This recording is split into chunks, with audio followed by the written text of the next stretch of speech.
Bonsoir, bonsoir, bonsoir la famille Générale 5 étoiles. J'espère que vous allez bien. Likez, partagez la vidéo dans tous les groupes. Vous savez, depuis longtemps, nous vous parlons du non-paiement des salaires des enseignants contractuels. Ça fait des mois qu'on vous parle de ça.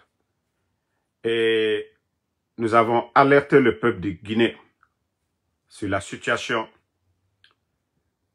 économique de notre pays. Le CNRD aujourd'hui, c'est-à-dire, ils font des recettes, mais où l'argent doit aller, on ne voit pas. Ils ont fermé Bissigui. Donc, ils ont recommandé les travailleurs à ouvrir des comptes dans d'autres banques privées. Le mois passé, je vous ai parlé de ce même cas. Des fonctionnaires qui se sont vus leur salaire divisé par 2, sans justification. Et le mois là, depuis le 1er, imaginez, le mois saint de Ramadan, il y a des fonctionnaires guinéens qui ne sont pas encore payés, famille. Mais je me dis, le CNRD, vous, votre coup d'État, ça a servi à quoi? 11 ans du régime du président Alpha Condé. Les fonctionnaires étaient payés du 23 au 27. Ça dit, billettage, à partir du 27, c'est fini. À partir du 23, les fonctionnaires, ils avaient leur salaire. Ça, c'était les qualités, voilà, de l'État guinéen. Mais depuis que vous êtes venus, d'abord, vous avez mis les gens à la retraite. Vous avez trouvé ça comme, ça c'est un développement. Mettre les gens à la retraite. Incapables de recruter les jeunes. Et ça continue. Ça continue. Combien de fonctionnaires guinéens qui ne sont pas payés depuis le 1er? La banque qu'on appelle Vista Guy. Combien de Guinéens au niveau de cette banque qui n'ont pas reçu leur argent? Combien de banques? Vous envoyez des courriers, vous dites, voilà, il faut payer les gens. Les banques ne peuvent plus payer. Vous avez pris combien d'argent avec les banques privées? Vous avez pris combien d'argent? Vous avez vu quand je vous expliquais ici la politique du CNRD, de pousser les gens à s'enrôler, paiement, virement bancaire. C'était pour ça. Ça dit c'est facile que les banques privées, voilà, de donner l'argent de crédit à l'État guinéen. Parce qu'ils savent, même si ça dure, l'État va rembourser. Que ce soit les bandits qui sont là aujourd'hui ou voilà, quelqu'un d'autre. Et aujourd'hui, ils sont incapables de payer ces dettes. Les banques privées font ce qu'ils veulent. C'est-à-dire, on refuse de payer les fonctionnaires guinéens. Ah non, quelle honte, CNRD. Quelle honte. C'est ça votre bonne gouvernance? Vous qui êtes incapable de payer les fonctionnaires guinéens, vous allez créer quel projet dans ce pays? Et c'est pourquoi ils sont tous là, Simandou, Simandou, Simandou. Ça veut dire que nos recettes là, avec le CNRD, pourtant il n'y avait pas Simandou. Le président Alpha Condé, eux, ils sont parvenus à faire beaucoup de choses. Famille, depuis le début du mois, je le dis, je répète encore, il y a beaucoup de fonctionnaires guinéens qui ont leur compte au niveau de Vista Bank, c'est-à-dire Vista Guy, parce qu'ils ont remplacé Bissigui. Donc ces gens, les gens n'osent même pas parler aujourd'hui ou manifester. Vous manifestez, voilà. C'est-à-dire, la Guinée est devenue, c'est-à-dire l'État, l'administration c'est devenu une entreprise privée de Mamadi Doumbouya et de ses amis. Tu revendiques ton salaire, boum, on te renvoie. Tu vas aller te plaindre où? Voici les Guinéens vivent dans la peur. C'est-à-dire les gens vont à l'école, demandent à travailler à la fonction publique. ils ont un boulot et on refuse de les payer. Parce que la mauvaise gestion du CNRD. Mais où va le pays? Où va la Guinée dans ces conditions? 11 ans du régime d'Alpha Condé. Nous n'avons jamais entendu. Montrez-moi des archives où il y a eu le retard dans le paiement, à plus forte raison, n'est pas payé. Nous avons plus de 15 000 enseignants contractuels. 10 mois de salaire non payé. Nous avons nos boursiers aujourd'hui. Combien de boursiers aujourd'hui? Les images, vous avez vu. Non mais franchement, ça fait pitié. Vous faites le coup d'État. Oh, bonne gouvernance. Et c'est ça votre bonne gouvernance? Vous pensez à toutes ces familles? Comment ces travailleurs-là vont se rendre au boulot? Le mois saint du Ramadan? Vous avez pensé à tout ça? Le CNRD. Vous ne voulez pas qu'on vous critique. Vous êtes allergique aux critiques. Mais démissionner, c'est mieux. Vous ne voulez pas qu'on vous critique, vous dire que vous êtes incompétent. Vous pensez à ces familles-là pendant que vous avez vos familles à l'étranger. Pendant que vous avez des milliards dans vos comptes. Pendant que vous créez des projets pour empocher l'argent. Vous ne voulez pas qu'on vous critique. Ah non, la Guinée. Baouri, c'est mieux de démissionner. C'est mieux de démissionner. Ce n'est pas une personne, deux personnes. Des milliers de personnes aujourd'hui, des fonctionnaires qui ne sont pas payés au niveau de la banque Vista Guy. Pourtant, c'est vous qui avez enlevé Bissigi. Et quand je vous dis chaque mois, l'État guinéen ne fait que endetter la Guinée à travers les banques privées. Parce qu'il n'arrive plus à faire de recettes. C'est facile pour les banques privées de crédit l'État. Mais même les banques sont fatiguées. Même les banques sont fatiguées aujourd'hui. Parce que ce ne sont pas de bons partenaires. Parce que ces gens-là ne peuvent pas payer. Au temps du président Alpha Condé, les banques payaient à partir du 23. Parce que il y avait la bonne gestion. Les banques ne doutaient pas. Je vous dis, à partir du 23, les banques commençaient à payer les fonctionnaires guinéens. 27 billetages. Tout était fini. Mais pourquoi le CNRD n'arrive pas à le faire?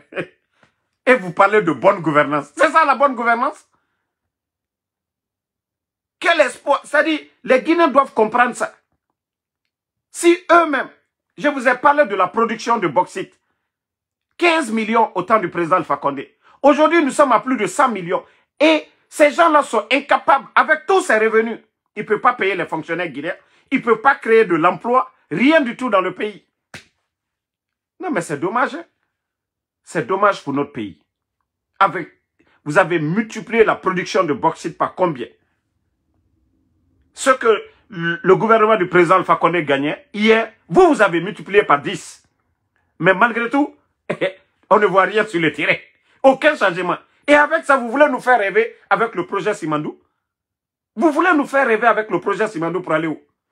Un programme qui a commencé sous le leadership du président Alpha Condé. Et nous avons vu les retombées. La route nationale. Les échangeurs à Conakry. Les voiries de Conakry. Nous avons vu ça. L'interconnexion, beaucoup de projets à travers le programme Simandou. Kaleta, tous ces projets-là, ça fait partie du programme Simandou. Vous êtes en train de nous embrouiller Simandou, Simandou. Vous ne savez même pas c'est quoi. Simandou, Simandou, vous ne savez même pas. Ceux qui ont initié, où les Guinéens ont vu vraiment un grand changement. Vous êtes en train d'humilier ces gens-là en prison aujourd'hui. Ah non, c'est un air de Yako. Bon, je viens de voir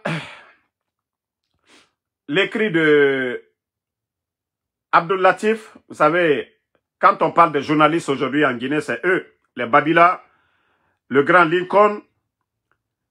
La liste, ça ne finit pas. Des bons journalistes. Ceux qui sont là pour le peuple. Voici le poste d'Abdul Latif, je vais lire pour vous. Scandale à la société guinéenne de pétrole. Plus d'1 million de litres de carburant. Plus de 1 million de litres de carburant volés et impropre. Vol là, ça c'est petit encore. Le carburant est impropre. Voilà. Vendu aux consommateurs. C'est-à-dire le carburant volé, impropre et vendu aux consommateurs. C'est le titre. Maintenant, voici ce qu'il dit. Une affaire aux allures de scandale d'État secoue actuellement la société guinéenne de pétrole, SGP. Pas moins de 1,84 million de litres de carburant impropre à la consommation, soit l'équivalent de 22 milliards de francs guinéens, ont été détournés dans les conditions troubles. Plusieurs cadres de la société ainsi que d'autres responsables impliqués dans la gestion du carburant sont actuellement auditionnés par la gendarmerie. L'un d'eux a été placé en garde à vue depuis vendredi. L'affaire trouve son origine dans les incendies du dépôt de Coronti. Vous vous appelez l'explosion du dépôt de Coronti. Survenue en décembre 2023, à la suite du sinistre, une partie du carburant stocké, bien que non consumé par les flammes, avait été exposée à une chaleur extrême, entraînant son altération. Donc, les experts de Veritax, mandatés pour évaluer la quantité du carburant, avaient alors conclu à son caractère impropre à la consommation et recommandé sa destruction. Dans ce cadre, la société guinéenne de pétrole avait fait appel à la société prestataire ENACO pour procéder à l'élimination du carburant toxique. Mais au lieu d'être détruit, ce carburant a été détourné, puis réinjecté frauduleusement dans le circuit de distribution.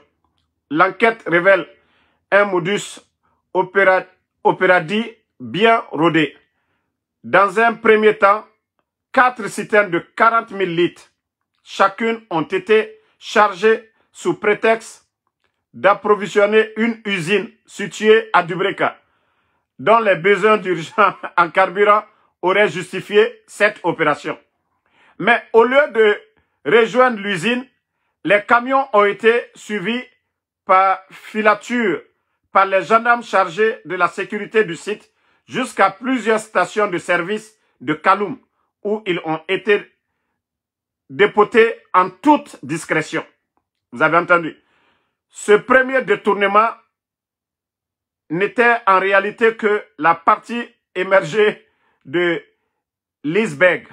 Selon les enquêteurs, ce sont en tout 46 citernes de 40 000, soit plus de 1,84 million de litres qui ont été illégalement extraites du dépôt sous la supervision de cadres haut placés. L'affaire a pris une tournure encore plus dramatique avec la découverte, il y a quelques jours, de 4 corps au sein du dépôt de Coronti. Selon les premiers éléments de l'enquête, ces individus auraient perdu la vie lors d'une opération clandestine de vol de carburant. C'est ce drame qui a poussé les autorités à mener une enquête approfondie sur le vol de carburant. À ce stade, l'enquête menée tambour battant par la gendarmerie s'oriente vers une qualification criminelle des faits. Les auditions se poursuivent afin d'identifier tous les responsables impliqués dans cette fraude massive qui pourrait avoir des répercussions à plusieurs niveaux de l'administration du secteur pétrolier guinéen. Pour l'heure, par souci de confidentialité et afin de ne pas aggraver l'enquête, nous nous abstenons de divulguer l'identité des personnes mises en cause. Voilà. Dépêche Guinée continue de suivre cette affaire et reviendra avec les nouvelles révélations dans les prochaines éditions. Voilà, affaire Abdoul Latif. Famille, vous-même vous avez entendu tout. Voilà, l'explication du journaliste. Il y a eu l'explosion du dépôt. Il y a des tubes qui contenaient du carburant et comme la chaleur était forte, donc ils ont dit voilà, ils vont vérifier si on peut continuer à servir ce carburant. Après enquête, ils ont dit non, qu'on ne peut pas consommer ce carburant. C'est impropre. Maintenant, ils ont appelé une entreprise pour détruire le carburant. Mais qu'est-ce que les responsables, pour vous dire, cela prouve à suffisance que nous sommes avec des malhonnêtes qui n'ont pas de soucis, c'est-à-dire, même si des millions de véhicules des gens les moteurs allaient se gâter, ce n'est pas leur problème. Au lieu de laisser l'entreprise détruire le carburant, il y a des... Non mais, vous savez, je vous ai toujours parlé que ces gens-là, ils n'ont pas pitié. Tout ce qui est dans leur cœur, j'ai dit le CNRD, c'est le rendez-vous de tous les faux types. Lorsque des vagabonds en Occident sont là, on les prend, on va les nommer. Ils rentrent pour aller voler. Ils ne vont pas pour arranger le pays. Vous avez vu? Donc, ils ont fait sortir plus de 46 citernes. C'est-à-dire, bon, normalement dans un pays sérieux, tous ceux qui ont eu des problèmes avec leur véhicule, des problèmes de moteur, pendant cette période, normalement, l'entreprise, la société guinéenne de pétrole, l'État guinéen doit rembourser ces gens-là. Je dis bien, dans un État sérieux, dans un État normal. Mais comme nous ne sommes pas dans un État normal, nous sommes avec des bandits qui ont pris le pays en otage. Donc, ils font ce qu'ils veulent. Comment vous pouvez prendre ce carburant qu'on dit non, ce n'est pas propre à la consommation. Détruisez. Mais des bandits qu'on nomme par affinité, voilà, c'est devenu du business pour eux. Ah non, on peut vendre. Et ce qui est énervant dans tout ça, on nous dit d'abord qu'ils ont fait sortir 4 citernes. Que des gendarmes, enquêteurs, ils avaient vu ça. Pourquoi ces gens-là n'ont pas dénoncé? Pourquoi ces gendarmes-là, ceux qui ont vu les 4 citernes qu'on a, voilà, déchargés du côté de Kaloum, ces personnes-là, ces enquêteurs-là, ceux qui gardaient le dépôt, on doit les arrêter. Si on comprend bien, c'est comme s'ils ont reçu de l'argent, ils se sont tus. Vous êtes là-bas pour ne pas que ça sorte. Et dans l'enquête ici, dans l'explication de Abdul Latif, oui, ils ont poursuivi 4 premiers citernes, ils sont allés, ils ont déchargé. Et pourquoi vous n'avez pas arrêté les chauffeurs? Pourquoi vous n'avez pas demandé qui a autorisé à ce qu'on envoie ce carburant-là dans des stations? Voici la vérité qui est là. Mais si vous prenez les Guinéens comme si des gens n'ont rien dans la tête, hein? C'est comme si, d'abord, les gendarmes sont corrompus. D'abord, ils devaient arrêter ces citernes. Ces citernes ne devaient même pas sortir du dépôt. Et vous les laissez, vous les poursuivez. Ils vont, vous arrivez dans des stations, devant vous. Ils déchargent ça. Et vous êtes là, comme vous êtes des gendarmes. Non, mais ce pays est pourri, quoi. Ce pays, ça dit, il n'y a même pas de sérieux. Des gendarmes corrompus, des administrateurs corrompus, ceux qui sont là. Mais comment, la Guinée, atanana qui n'est pas moteur canari, na période boom, atanana qui, mais to fagameni, et to fourrera minimeni, awa non di mineur meni, mais nous sigama carburant na mouyende, les 4 corps qu'ils ont fait sortir, anoubara fini, mais nous sigama et carburant na mouyende. Et il y a eu l'explosion du dépôt. Le site doit être sécurisé. Mais pour vous dire que non, il n'y a pas de sérieux dans ce pays. Ils ne contrôlent rien. La Guinée bara fini. Ça dit État Mara Sonogo. État Mara, Jengnara. Nagane Kene et Nana Nabama. Il n'y a pas de sérieux. Sérieux Yomuna. Donc, je vais vous laisser. C'est le mois de Ramadan. Voilà. Et on se reprend ce soir, Inch'Allah, après la rupture. Bonne soirée à tout le monde, famille. Franchement, ce pays fait pitié. Hein. La Guinée mérite mieux. Voilà. La Guinée mérite mieux. Hein. La Guinée mérite mieux. Il faut vraiment... C'est pourquoi je vous dis le mérite. Si nous ne mettons pas des cadres guinéens, c'est-à-dire des responsables, des gens capables de gérer ce pays-là, la Guinée est foutue à jamais. Ça dit explosion et vous entendez ce détournement. On attend des scandales de détournement à tous les niveaux. Corruption à ciel ouvert. Corruption à ciel ouvert. Pourtant, c'est le CNRD. C'est eux qui nous parlaient ici. La lutte contre la corruption. La criette. Oh, c'est fini la corruption. Oh, les détournements. Poro. Non, Dieu Mouyagima. Non, si le ridicule tuait, le CNRD, autant, au fincar Nantonguma, où il était Fara, il y a Guinanaki. Dans l'histoire de notre pays, ce qu'on n'a jamais entendu. Voilà, ce que nous n'avons jamais entendu. C'est ce que nous sommes en train d'apprendre chaque jour sur le CNRD. Vous allez condamner qui? C'est vous qui vous êtes venu, vous avez modifié la société guinéenne de pétrole. Vous avez tout modifié, vous avez mis vos hommes. Et c'est ça la gestion du CNRD. C'est ça la gestion du CNRD. Même des enquêtes pour dire, voilà, les raisons de l'explosion du dépôt jusqu'à présent. Antina, il n'y a pas eu d'enquête. Les sinistrés sont là-bas. Il n'y a pas eu d'aide pour les sinistrés. Rien du tout. Et vous êtes à l'aise avec ça. Ça ne vous dérange pas, ça ne vous dit rien. En tout cas, bonne soirée à tout le monde. On est ensemble. À ce soir.